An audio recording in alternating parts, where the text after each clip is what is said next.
Hello everyone and welcome to a very nice game from the Speed Chess Championship that took place on chess.com. I thought I wasn't gonna do any videos today since I did like 5 yesterday, but then I saw this game and I thought, well, it's actually a very nice game to show, so why not show it? And before we check out the game, it's Ding Liren versus Jan Nepomniachtchi. Ding who just recently took down Magnus Carlsen in the tiebreaks of the Sinquefield Cup, and if you take that into consideration, then he should be definitely a very strong candidate for the World Speed Championship. Okay, the chess.com online World Speed Championship. Then you have Nepo, who's just a beast in everything. But the Speed Chess Championship also involves a bullet time format. So I've never actually seen Ding play bullet, so I don't know where. How strong he will be against Nepo in that particular time control. But here, this is a game from the Blitz section. It's 3 minutes plus 1, so very pleasant. You have time for everything. And the Ding has the white pieces. Before we check out the game, I need your opinion on something.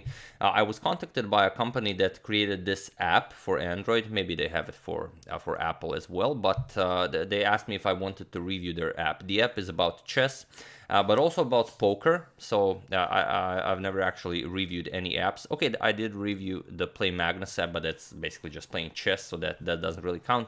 So I wanted to know if you guys would enjoy, a here and there review, an honest review of an app such as that one. I don't know if you guys enjoy poker. I enjoy poker myself, so I don't know. There will be a link in the description below that will take you to a poll where you will you will be able to either say yeah, you should do some reviews, or no, just don't do any reviews. So that's basically it. The first link in the description below takes you to a poll, and also any comment in addition is more than welcome. So that being said, let's check out the game. We have Ding versus Nepo, the Blitz section, 3+1. If you're on chess.com, Nepo is La Chess Q, that's his nickname, and Ding is Chef House, or Chef's House, I believe. I've only seen that today, so I didn't know that. But okay, Ding opens with e4. We have c5 by Nepo, the Sicilian defense, knight to f3, we have d6, and now d4. Of course, striking in the center, c captures, knight captures, we have knight to f6, all very standard stuff, knight c3, and a6, we have the Najdorf defense. Bishop to e2 by Ding, and now e5, pushing the knight back, knight to b3, and bishop to e7. We have bishop to e3, continuing development, bishop to e6, black does the same. Here, Ding castles and Nepo castles. And here, the most common move is queen to d2, but queen to d3 also played. Ding goes for developing the queen to a light square instead. We have knight b to d7, and now this knight has nice control of the b6 square, but also at any point he can jump over to c5, where if white captures, then black will get rid of his backwards d6 pawn. So here, knight to d5 first, and here we have knight captures on d5. Bishop captures on d5. Knight captures on d5 is possible to preserve the bishop pair, but it was never played in this position. For example, if e captures e4, you have to give up a pawn to win back the pawn. Queen captures now knight f6 if you want to avoid losing the bishop, because the bishop had no squares here and the knight was blocking it. So here, after the queen moves, you can go bishop captures on d5.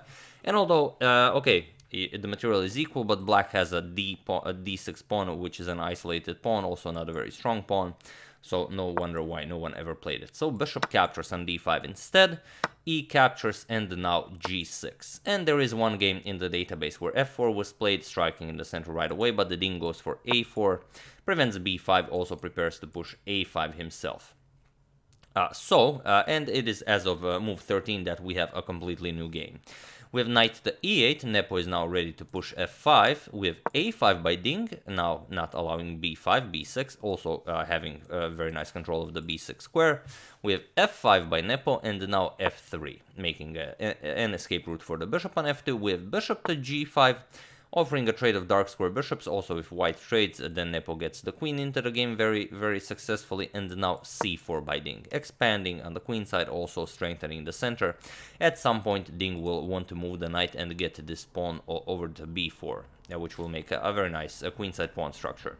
We have rook to c8, putting pressure on the c4 pawn here, and now queen to d2, pressuring the g5 bishop. Here Nepo trades with bishop captures, queen captures, and now knight e to f6. The knight is no longer needed there as the f-pawn has been advanced. Now knight to d2. Ding now prepares b4 to take away the c5 square from black's knight, and also to prepare the c5 push at some point after the rook, of course, comes to c1.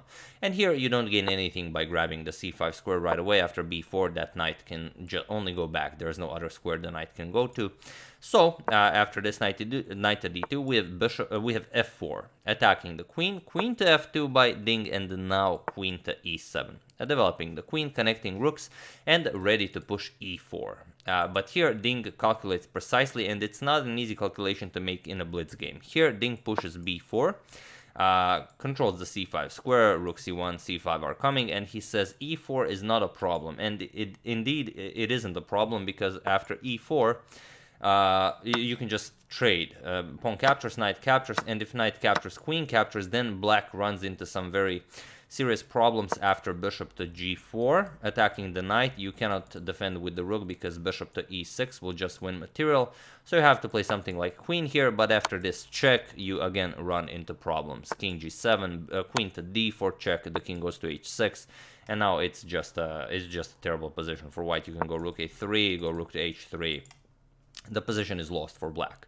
So here, I was watching this live. So when Nepo saw b4, he started to shake his head. He wasn't happy because he calculated that e4 does not work.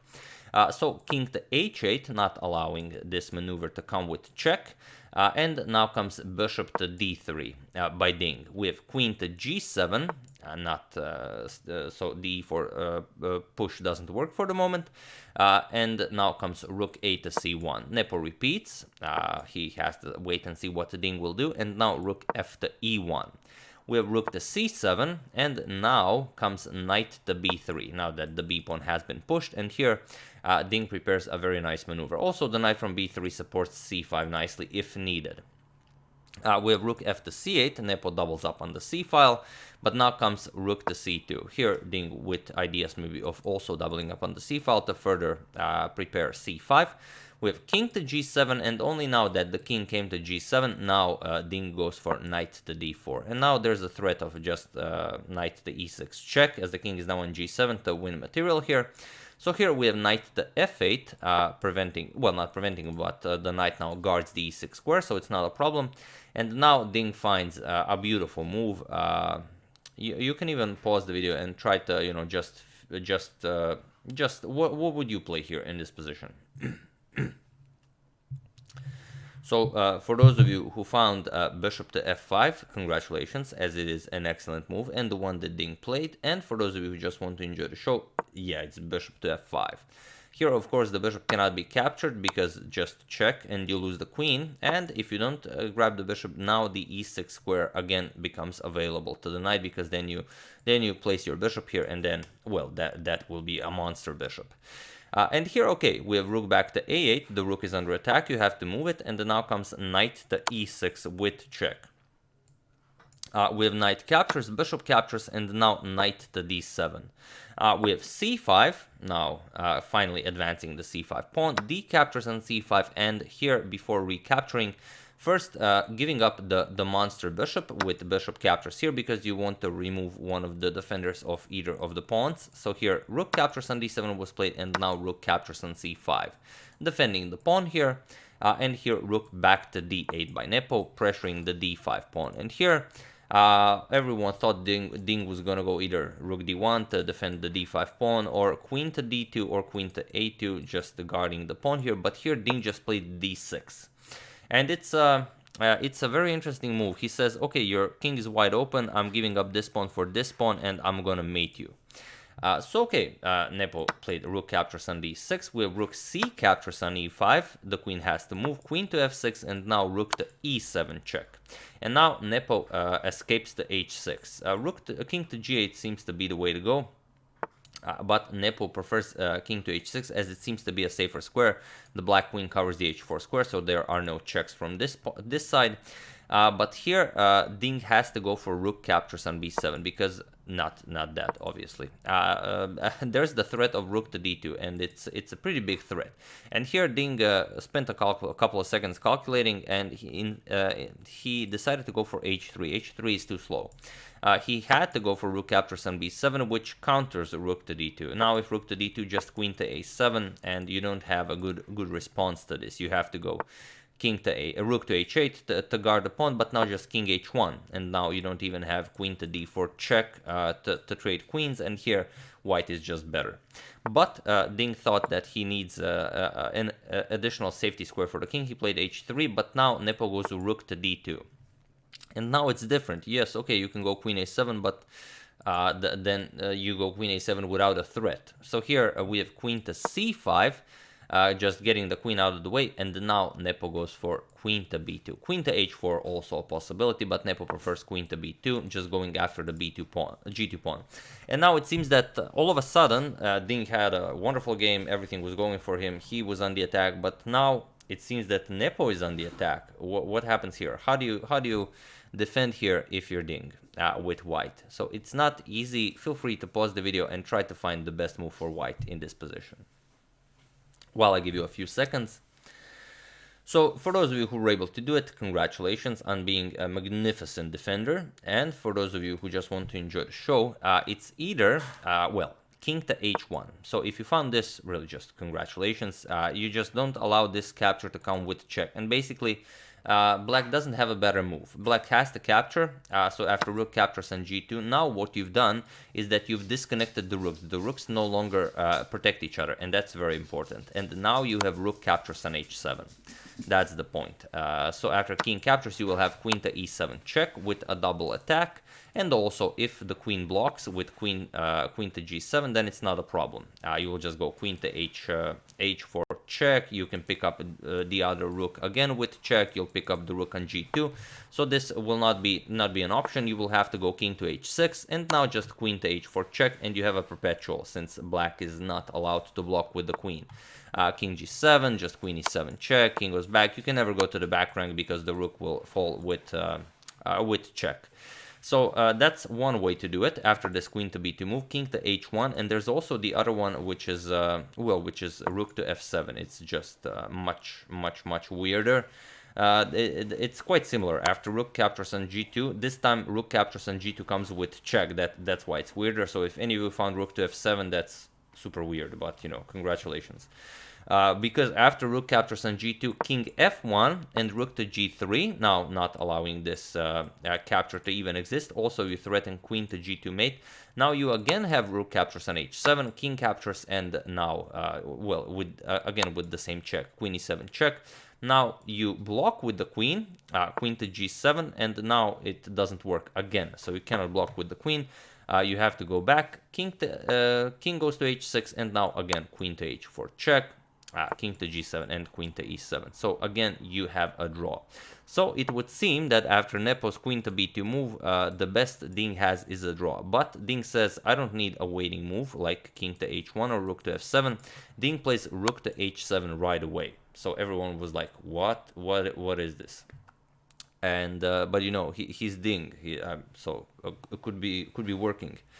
But Nepo played king captures on h7, queen to e7 check, and now we have queen to g7, because now in this line this is possible. The rooks are still connected, and you don't have any checks on h4 followed by queen captures on d8 if the king goes to the back rank, because now after queen to h4 check, king to g8, now you don't have you don't have the capture. King to g8 is now a possibility. So we have rook to e7 by Ding, continuing the attack. Queen to h8, Nepo offers a queen trade, and now queen g5, threatening queen captures and then just delivering checkmate. But Nepo goes rook back to d6, adds another defender to the g6 pawn. We have king to h2, Ding improves the position, and now queen to f6. And it was in this position on move 44 that Ding Liren resigned the game, as there is nothing more to do. He's down a whole rook and he doesn't have any compensation for it. So really just an incredible game, and it really shows what a strong player Nepo is. And always, it doesn't matter if it's blitz, classical, bullet, rapid, Nepo can survive any position and come out on top. Every elite player in existence has felt this on his own skin, that Nepo is just a beast.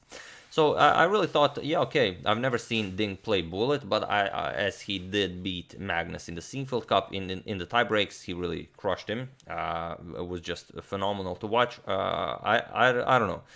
I had better hopes for Ding in this matchup, but in the end, it was Nepo who won the match. I believe he was better in every time control, but in the end, the match ended 19-12 in Nepo's favor. So Nepo emerges victorious in this match. So yeah, that's the game. I do hope you enjoyed it. I would like to thank Prakar Maini, Jeroen Warburg, and George Hoffer for a contribution to my channel. Thank you a lot. I really appreciate it. As usual, you can check 2 of my previous videos here. Thank you all for watching, and I will see you soon. Checking up on your wonderful suggestions, and yes, we will have the vote on the next big saga very soon. And also, if you have the time, do check out the poll in the description below. So thank you all. I will see you soon, and have an excellent rest of your day.